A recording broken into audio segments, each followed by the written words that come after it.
গত 6 তারিখ 5 মাস 2026 রাত অনুমানিক 1:05 রাঙামাটি জেলা তাঁতি দলের একটি পূর্ণাঙ্গ কমিটি বিভিন্ন ইলেকট্রনিক্স মিডিয়া ও সোশ্যাল মিডিয়ায় প্রকাশিত হয়।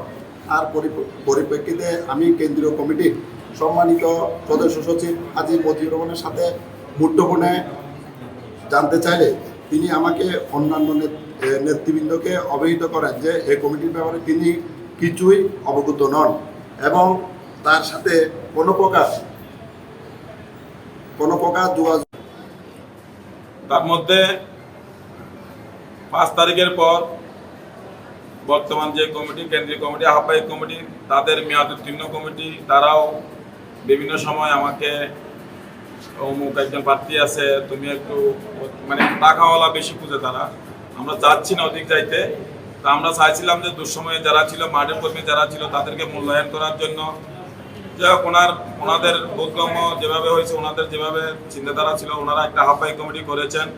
ওই আহ্বায়ক কমিটিতে আমি ছিলাম না, আমাকে আহ্বায়ক কমিটিতে সদস্য রাখা হয় নাই। আমি সমস্যা এটা বুঝতে পারছি যে তারা, আমার মনে হয় যারা দীর্ঘদিন আমাদের সাথে রাজনীতি করে, আমরা বিভিন্ন মামলা হয়রানির শিকার হয়ে এই রাঙামাটির রাজপথে আমরা রক্তচক্ষু উপেক্ষা করি। আমরা আন্দোলন সংগ্রাম করেছি।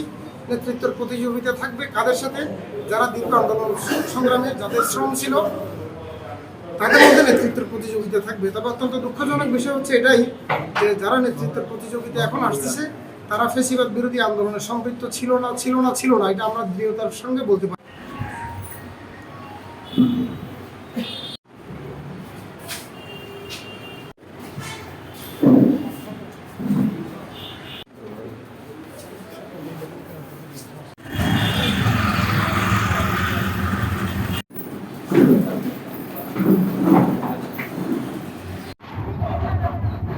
এতক্ষণ ঘুমায় নাকি?